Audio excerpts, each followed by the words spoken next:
Hola chicos, bueno, hoy vamos a ver dos temitas. Uno de vocabulario, que es especial acerca de crímenes, delitos, delincuentes, y otro que es acerca de algo que ya vimos en la etapa diagnóstica, que es el pasado simple. Yo se los voy a explicar todo en inglés, les voy a dar el vocabulario y cualquier cosa me van preguntando luego si no les sale. La idea de esta actividad es que la tengan para la próxima semana y yo después les dé las herramientas o respuestas para corregírselas a conciencia porque necesitan saberlas para continuar luego en las distintas actividades que vamos a hacer. Well, we're going to study today some vocabulary about crimes and criminals. So, in the first exercise, number 1, these are pages from your book. We will see some different crimes which between them are very similar, or according to the point of view, sometimes they can change the word for that term. They are sometimes not so different from each other. And well, you have to complete them in the definitions they give you about the crime. For example, I will explain you the vocabulary so that you know more or less what they are about, but then you can look them up in the dictionary or in internet, whatever. What is a burglary?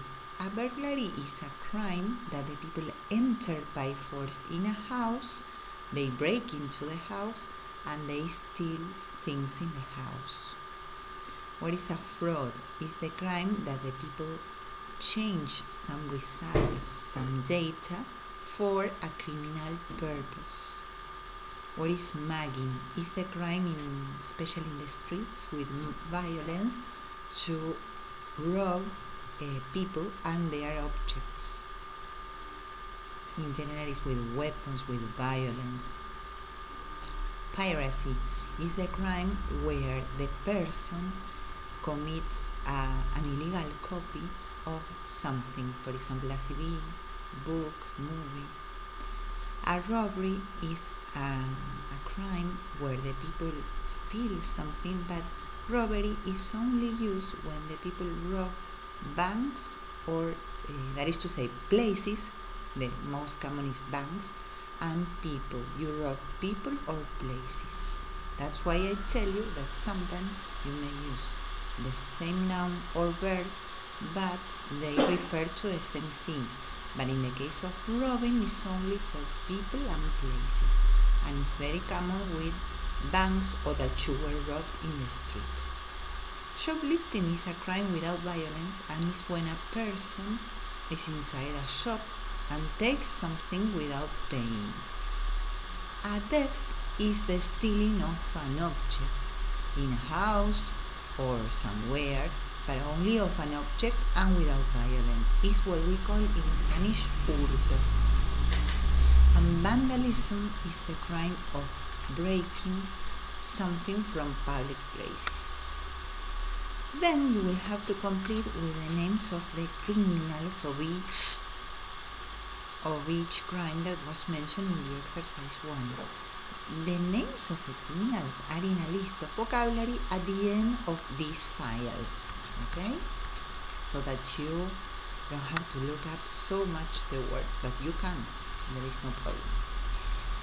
Here there are some steps with verbs and phrases of what the justice does when a criminal is supposed to have done or committed a crime.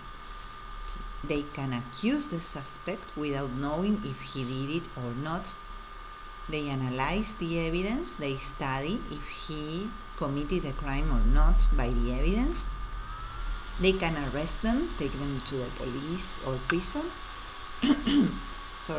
They can charge the suspect when they start legal proceedings, right? Once they know if he has a formal accusation based on evidence. To collect the evidence is to find all the evidence against the person. To investigate is to study the case. To prove something is to find the correct evidence for a crime.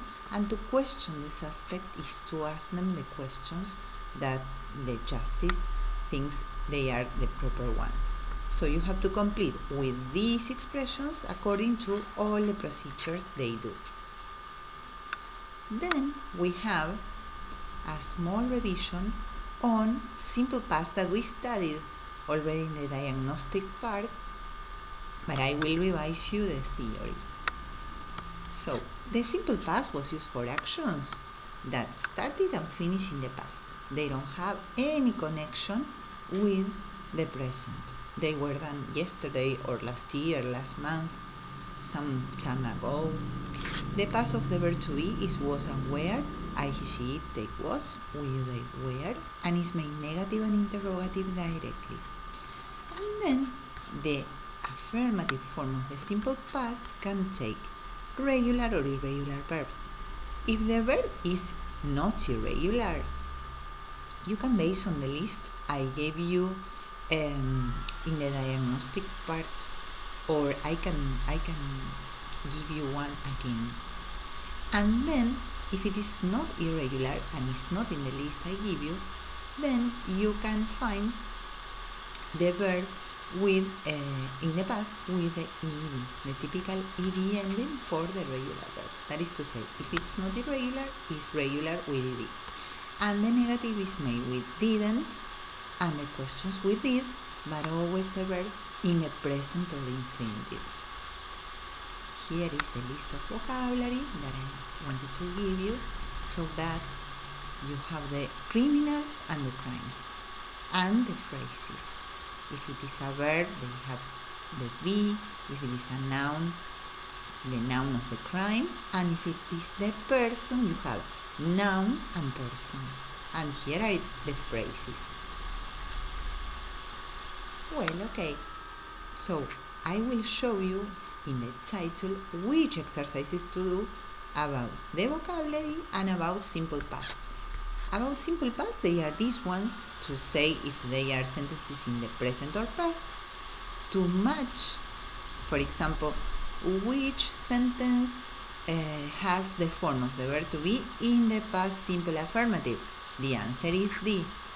The work of art was. So you have to match the examples with some specific sentences or structures they ask you, is to revise. And then to complete with was or were, the verb in the past walk, and the verb in the past go, to practice verb to be, verbs which are regular and irregular in the past, to give the three options. Any question you will tell me during all the week. I will give you 1 week to solve it, and then the answers to check it. This one is to put in the simple past the verbs, verb to be, general verbs included, negative, interrogative, and this one is to practice the interrogative form, asking questions about the part here, the part that is on the exercise 4. So you can do it quietly, ask me the questions during the week, and then also ask me any question you have once I give you the answers. Okay? Well, thank you a lot. Bye.